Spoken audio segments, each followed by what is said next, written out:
All right, all right, all right. Welcome back, folks. We're almost there. We've only got 3 sections left. Today we're going to do 5.6 is on integrals of exponential functions and logarithmic functions, or functions that lead to logarithms, I should say. We'll just start off with exponentials first.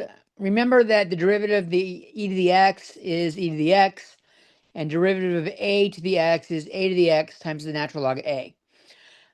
So when we integrate, we're just working backwards. We have the integral of e to the x dx equals e to the x plus c. And the integral of a to the x dx equals 1 over natural log of a to the x plus c. Let's just go through some examples. These are all fairly straightforward. You can use u subs on these to help speed them up. And that's why they tend to this book likes to do the substitution section before exponentials, because the normal integral of e to the x is kind of boring without substitution. So let's do the integral of e to the negative x dx. We're looking at that. We're going to do u sub on negative x. We'll have du equals negative dx. My negative dx is there. I don't have a negative, so I got to put one in for the du. And so we got the negative integral of e to the u du. We end up with negative e to the u plus c.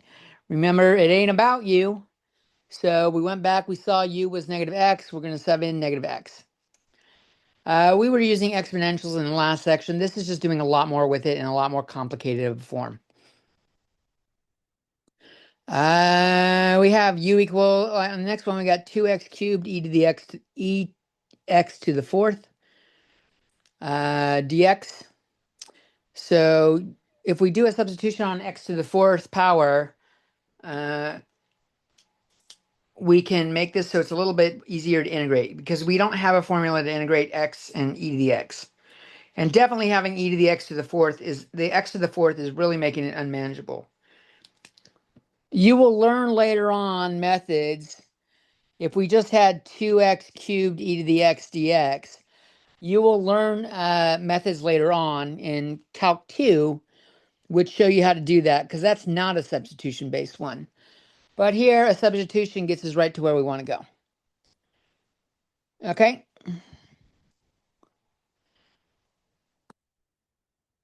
So we sub in x to the fourth. The derivative is 4x cubed. We got the dx. I don't have a 4, so I divided by 2 on both sides so that I would have the, because I want to get rid of that. That's motivating what I want this to look like. So now that I have it looking like that, I replace that with the 2 du. And we have e to the u. We integrate e to the u. We just get e to the u.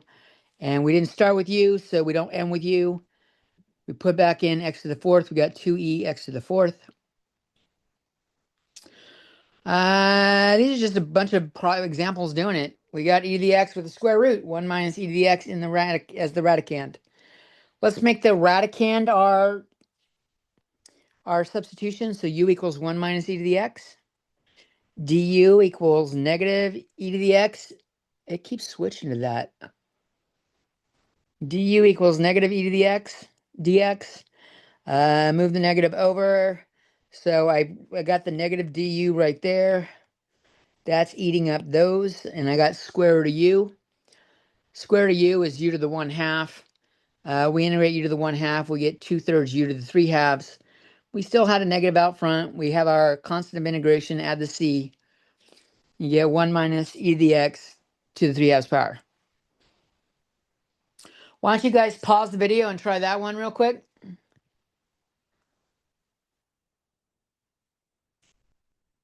All right, I'll assume you did. If you chose to make your u sub that's probably a pretty good choice.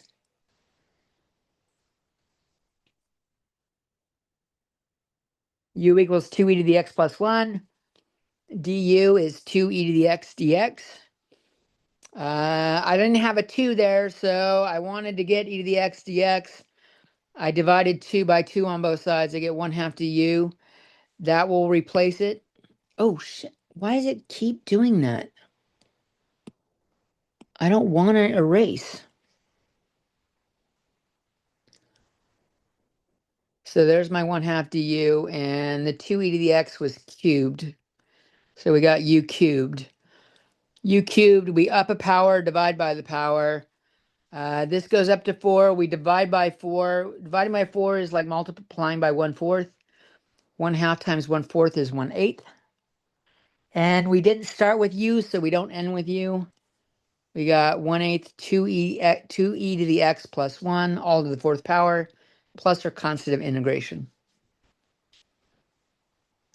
Some word problems that go with it. Finding a price demand equation, P of x given the marginal price demand equation. When you see marginal, it's referring to a derivative. It's like P prime. So like, how do I get the original price function started with a marginal function? Let's say the marginal price demand function for torpedo sub rolls at Pastry Delight, Portuguese Bakery and Cafe in Tulare. The phone number's listed there.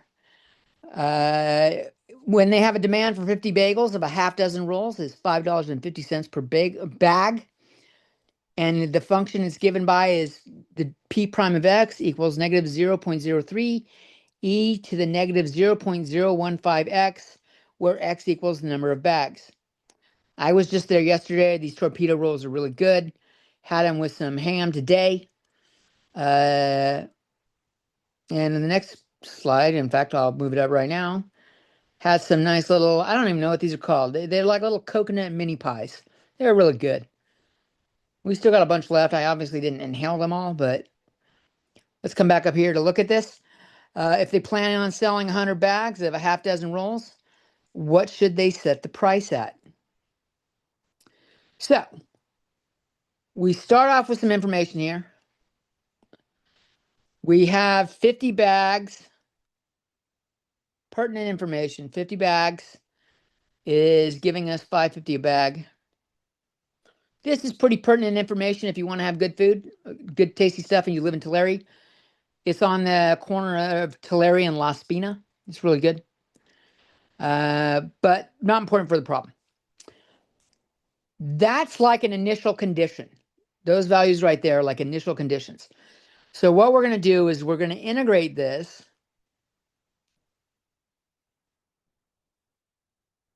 And when we integrate this, we'll get an integral with a constant of integration like this. So we're going to set u equal to the exponent negative 0.015x. So that du equals negative 0.015 dx. We're going to get dx by itself. We want that, so divide by that. And dividing by that is the same as multiplying by 1 over it. And so we can see this right here showing up right there. Okay. Then our exponent changes to u.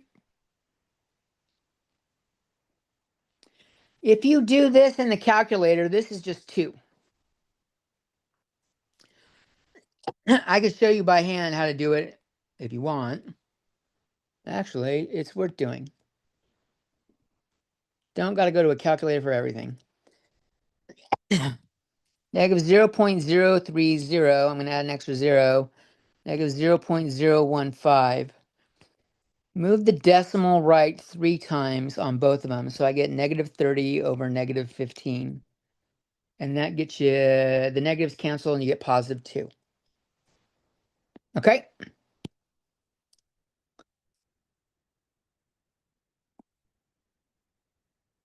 There we go. Now we're back on our highlighter.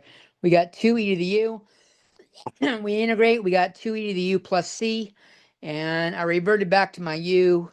Replace u with negative 0.015x plus c. Now we have some initial conditions. This is p of x. So when x equaled 50 bags, p of x was $5.50. So we're going to plug that in. $5.50 equals 2e to the negative 0.015 times 50. If you throw this in a calculator, you get 0.94. And so I get c equals 4.56. And my p of x is 2e to the negative 0.015x plus 4.56. Now, we wanted to see what they need to do, what price to set it at if they wanted to sell 100 bags. So what we're going to do is we're going to plug in 100 now. And if you plug in 100 now for the x, you got 2e to the negative 0.015 times 100 as the exponent plus $4.56. When that cleans up, we can see that if you're doing a calculator, it's $5.01. So if they sell it for approximately $5 a bag, they'll sell 100 bags.